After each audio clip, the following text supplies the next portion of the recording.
ഈ നമ്മുടെ നാട്ടിലെ ഇനിയും മനുഷ്യന് നന്നാവില്ല എന്നുള്ളതാണ്. സയന്റിഫിക് ടെമ്പർ എന്ന് പറയുന്ന ഒരു കാര്യം ഭരണഘടനയിൽ എഴുതി വെച്ചിട്ടുണ്ട്. എന്ന് പറഞ്ഞാൽ ശാസ്ത്രീയമായ മനോവൃത്തി, ഈ പ്രേതം, ഈ പറയുന്ന കൂടോത്രം, ഇത്തരം കാര്യങ്ങളിലേക്കൊക്കെ പോയി വീഴുന്നതും ശരിക്കും പറഞ്ഞാൽ ഈ ആധുനിക കാലത്ത് നമ്മൾ അത്ഭുതപ്പെടുത്തുന്നു. മനുഷ്യൻ ചന്ദ്രനിലേക്ക് യാത്ര ചെയ്യുന്നു, മനുഷ്യനിപ്പോൾ ഇന്റർനാഷണൽ സ്പേസ് സ്റ്റേഷനിലേക്ക് യാത്ര ചെയ്യുന്നു, അതിൻ്റെയൊക്കെ ദൃശ്യങ്ങളൊക്കെ നമ്മൾ കാണുന്നു.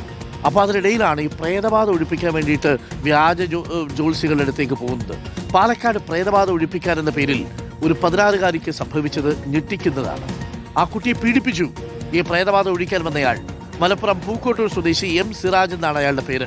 ഫാം നോക്കി നടത്താനെന്ന പേരിൽ ചിറ്റൂരിലെത്തിയ സിറാജ് പെൺസുഹൃത്തിന്റെ 16 വയസ്സുള്ള മകളെ പീഡിപ്പിച്ചുവെന്നാണ് കേസ്.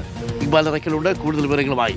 ഇക്ബാൽ, എന്താണ് സംഭവിച്ചത്? ഇക്ബാൽ, ഈ കാലത്തും പ്രേതബാധ, ഈ പറയുന്ന വെറ്റില ജ്യോതിഷം, പിന്നെ കൂടോത്ര പരിപാടികൾ, ഇതൊക്കെ ഒരുപാട് പേര് ഇതിൻ്റെയൊക്കെ പേരിൽ മുതലെടുക്കുന്നുണ്ട്. ഇവിടെ ഈ കുട്ടിക്ക് എന്താ സംഭവിച്ചത്? ഇത് കൊല്ലത്ത് സംഭവിച്ചതുപോലെയാണല്ലോ.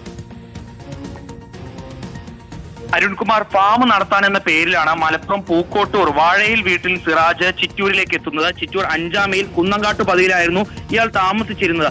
ഇതിനിടയിലാണ് ചിറ്റൂർ സ്വദേശിയായിട്ടുള്ള പെൺസുഹൃത്തുമായി ഇയാൾ ബന്ധമുണ്ടാകുന്നത്. ഇതിനിടയിൽ പിന്നാലെ ഇവരുടെ 16 വയസ്സുള്ള ഈ കുട്ടിക്ക് പ്രേതബാധ ഉണ്ട് എന്ന് പറഞ്ഞുകൊണ്ട് സിറാജ് ഈ പെൺസുഹൃത്തിനെ പറഞ്ഞ് വിശ്വസിപ്പിക്കുകയായിരുന്നു. എത്രയും പെട്ടെന്ന് ബാധ ഒഴിപ്പിച്ചില്ലെങ്കിൽ കുട്ടിക്ക് ആപത്താണ് എന്നും ഇയാൾ ഈ പെൺസുഹൃത്തിനെ പറഞ്ഞ് വിശ്വസിപ്പിക്കുന്നുണ്ട്. പിന്നാലെ തന്റെ താമസ സ്ഥലത്തേക്ക് കുട്ടിയെ കൊണ്ടുവരികയും കുട്ടിയെ ലൈംഗികമായി ഉപദ്രവിച്ചു എന്നുള്ളതാണ് ഇപ്പോൾ പരാതിയിൽ പറയുകയും ചെയ്യുന്നത്. ചിറ്റൂർ പോലീസിന് പരാതി ലഭിക്കുന്നു ഈ സംഭവവുമായി ബന്ധപ്പെട്ട്. പിന്നാലെ ചിറ്റൂർ പോലീസ് സിറാജിനെ കസ്റ്റഡിയിൽ എടുക്കുകയും ഇപ്പോൾ അറസ്റ്റ് രേഖപ്പെടുത്തുകയും ചെയ്തിരിക്കുകയാണ്. 5-ാം മൈൽ കുന്നങ്കാട്ട് പതിയിലുള്ള തന്റെ താമസ സ്ഥലത്തേക്ക് എത്തിച്ചായിരുന്നു സിറാജ് ഇത്തരത്തിൽ 16 വയസ്സ് മാത്രം പ്രായമുള്ള ഈ കുട്ടിയെ ലൈംഗികമായി ഉപദ്രവിച്ചിട്ടുള്ളത്. ഇയാൾക്കെതിരെ കടുത്ത നടപടി സ്വീകരിക്കണം എന്നുള്ളതാണ് പെൺകുട്ടിയുടെ മാതാപിതാക്കൾ ഇപ്പോൾ പരാതി നൽകിയിരിക്കുന്നത്. ഏതായാലും ഇയാളെ ഇപ്പോൾ നിലവിൽ അറസ്റ്റ് ചെയ്ത് കോടതിയിൽ ഹാജരാക്കി റിമാൻഡ് ചെയ്തിരിക്കുകയാണ്. ഓക്കെ, 16 വയസ്സുള്ളൊരു കുട്ടിയാണ്. ആ കുട്ടിയാണ് പ്രേതബാധ ഒഴിപ്പിക്കാനെന്ന് പറഞ്ഞിട്ട്. ഇതിന് അമ്മയുടെ പിന്തുണയോട് കൂടിയാണോ എന്നുള്ളതൊന്നും നമുക്കറിയില്ല. അമ്മയുടെ ആൺസുഹൃത്തായിരുന്നു ഈ മന്ത്രവാദി എന്നാണ് പറയുന്നത്. ഒന്ന് ആലോചിച്ച് നോക്കിയേ, മടലെടുത്ത് അടിക്കണം എന്നൊക്കെ നമ്മുടെ നാട്ടിൽ പറയില്ലേ, അതേപോലുള്ള കൂട്ടങ്ങളാണ്.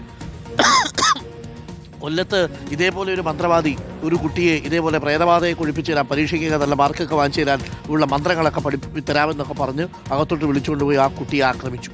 ആ കുട്ടിയെ പിന്നെ നാട്ടുകാർ കൈകാര്യം ചെയ്തു, അതേപോലെ പോലീസുകാർ പൊക്കിക്കൊണ്ടുപോയി ആ പൂജാരിയെ. ഇവിടെ സംഭവിച്ചത് അതേയുള്ളൊരു ജ്യോതിഷിയാണ്. ഇവിടെ ഇതാ മറ്റൊരു ജ്യോതിഷി. എന്താണല്ലേ നമ്മുടെ നാട്ടിലെ മനുഷ്യർക്കൊന്നും ഇതൊന്നും എത്ര സംഭവിച്ചാലും മനസ്സിലാവില്ലേ? മന്ത്രവാദം.